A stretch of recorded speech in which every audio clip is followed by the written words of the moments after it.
Have y'all seen this movie? Oh my god, it is so good, like actually. Such an amazing movie. This movie is so beautiful. If you're a fan of colors and visuals, then this movie is for you. The scenes where Gwen is talking to her dad and you see the warm glow from the visuals on her dad against Gwen's cold, shallow glow when she's talking is such an amazing choice, and it's really cool to see. But something even more amazing to see is all the different Spider-Mans from all the different realities. And there are some cool ones. They got this punk rock Spider-Man who just swings around with a guitar because why not? And his character is changing styles throughout the film, like he bounces between different colors and whatnot. I don't know, it's super cool, and he's actually one of the cooler Spider-Man in the movie. You got this Indian Spider-Man who's got some killer hair and one of the coolest spider suits I've ever seen. You got the Cortana Spider-Man, you got the Vampire Spider-Man. There's like a Spider-Man with a minigun arm or something that I saw for a brief moment. You got the pregnant Spider-Man who rides a motorcycle.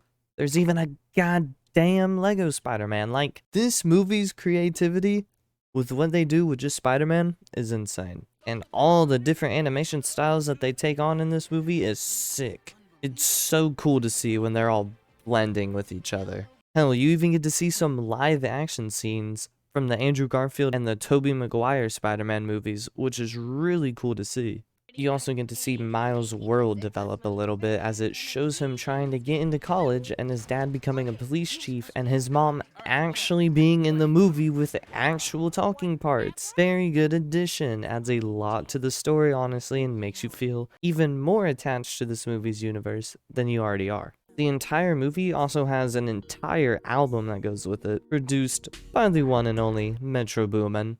I didn't hear too much of the music, but the parts that had it were definitely enhanced with some of these bangers. Like, listen to this one. Isn't that just fire? Now, if you're like me, you probably didn't know what this movie was even gonna be about.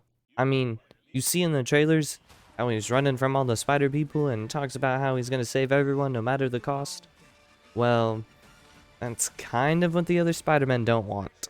They have these things called canon events. If they do not happen, the entire timeline of that world gets messed up and starts to be eaten from the inside out by, like, I don't know, a black hole, I think? It brings the vibe from the other Spider-Man movie with all three of them, where they have to track down the anomalies and send them back to their own reality. That's like the gist of this entire movie, without spoiling too much of what happens, because you know me, can't ruin a movie for anyone. Like those some bitches in my 7th grade science class passing multiple notes around the classroom that said, Spider-Man dies in Infinity War. Like, come on, man. What did you gain from that? Now, I know I just raved about this movie, but I got like 2 complaints. One was that the movie, it felt super long. Now, I was glued to the screen the entire time, but man, it was definitely a longer movie, and I felt like it was never going to end. That's because it actually didn't end. It left off with a to be continued right when it got super, super good. I was about to experience the most breathtaking moment in cinema history, only to be yoinked out of the theater with one of those giant hook things. It was a disappointment seeing that, but I'm also glad there's going to be another movie in this style.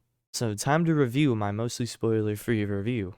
Colors, so beautiful. I think if you watch this high, you would have a great time. Seeing all the different Spider-Man is awesome. Great animation. I wanted to see this movie again just to see all the passion that was put into this. Like, they have a Leonardo da Vinci bad guy. It's so cool. And finally, the biggest one, actual character development. Woo! I wish more movie studios would put this much care into what they make. And maybe we wouldn't have fucking dog shit like Eternals, 2.5 hours for nothing to happen. What a shit movie. Feeling a very solid 9 out of 10 on Spider-Man. Didn't get a perfect score because it fucking blue balled us at the end. Like, come on, that to be continued hit out of nowhere.